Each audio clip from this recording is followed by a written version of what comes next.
Well, today the ranking member of the Energy Committee gave a pretty grim prediction about the future of climate legislation. Lisa Murkowski, who Damage is talking about, has big doubts about passing a bill before the Copenhagen conference begins, but she does say she wants climate legislation at some point to move forward. Clean Sky's Tyler Souters was there for that discussion. He talked to the Alaska Republican about the potential for an alternate climate bill coming out of the Senate.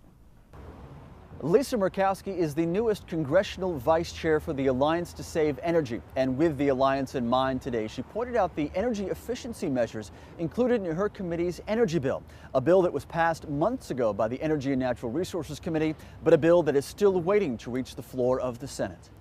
And I think part of the reason that we're in this holding pattern, if you will, is this perception that considering a bill without a carbon pricing mechanism in it somehow represents a failure to provide the leadership that people are seeking on climate legislation. And so if it doesn't have the cap and trade piece, it's not a full meal deal.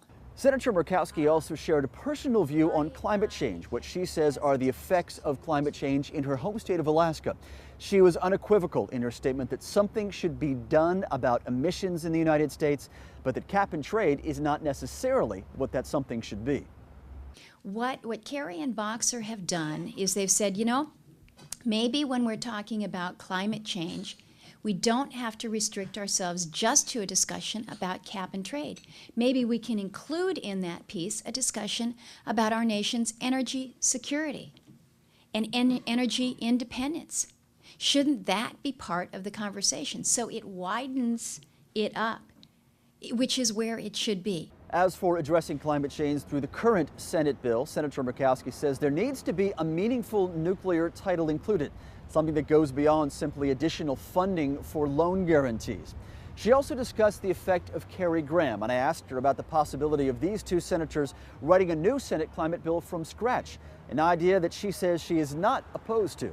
Let's look at this from the bigger picture. Let's not just say, okay, what does the cap and trade piece look like?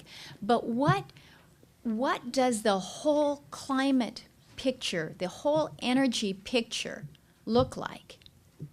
And you know, I think it's not a bad idea to say, okay, we're starting from a blank piece of paper. Let's not be limited by what the House has passed or by what EPW might be taking up at the end of the month.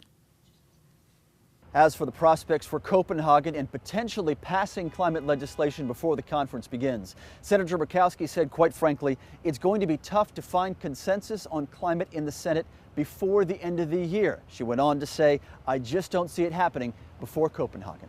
On Capitol Hill, I'm Tyler Souters, Clean Skies News.